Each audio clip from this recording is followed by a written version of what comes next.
Welcome to the National Scouting Museum here at Philmont Scout Ranch.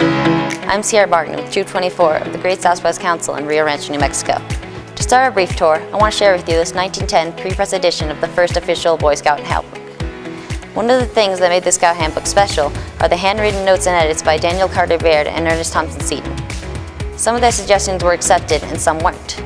For example, Daniel Carter Baird wanted the BSA slogan to be changed from "Be Prepared" to "Always Ready."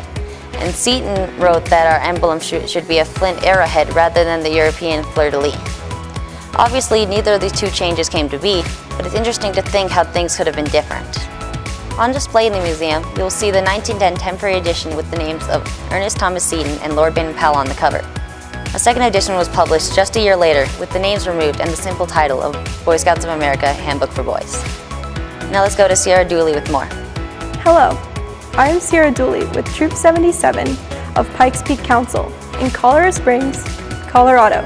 I'm here in the Philmont History Gallery, where we can learn the story of Philmont and the lands, people, and activities of what used to be known as the Maxwell Land Grant. The mud wagon you see behind me was built around 1860 and came with the property when Wade Phillips began purchasing what is now Philmont Base Camp. Back then, mud wagons were built to handle the rough, uneven terrain common in places like northeastern New Mexico. While similar to a stagecoach, mud wagons are smaller and lighter. In addition to passengers, mud wagons also deliver mail and parcels, much like the local FedEx truck or UPS van we see today in our communities. Now, one of the things that sets this mud wagon apart is that it has two back ends. Apparently, somewhere along the line, there was an accident and the front of the carriage was damaged.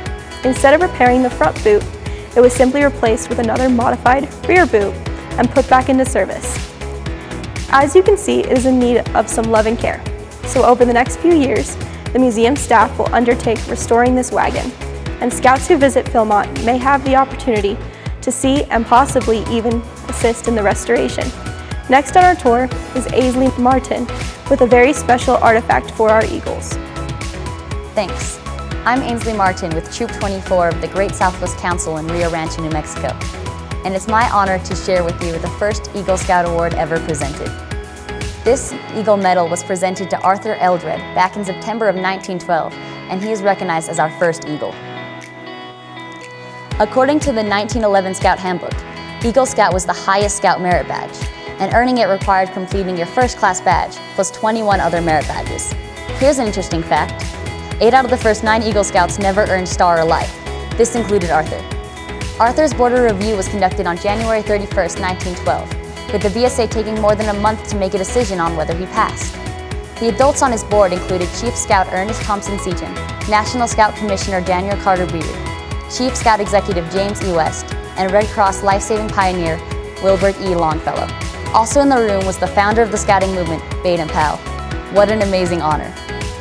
In April of 1912, Arthur was told that he had passed. However, he didn't receive his award until September because the design had not been finalized or the medal manufactured.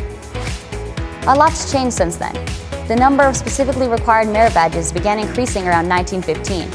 In 1927, Eagle Scout officially became a rank, and by 1958, leadership and service experiences became key requirements. In 2020, the first girls were able to achieve this honor. Thank you for joining us here at the National Scouting Museum. Back to you.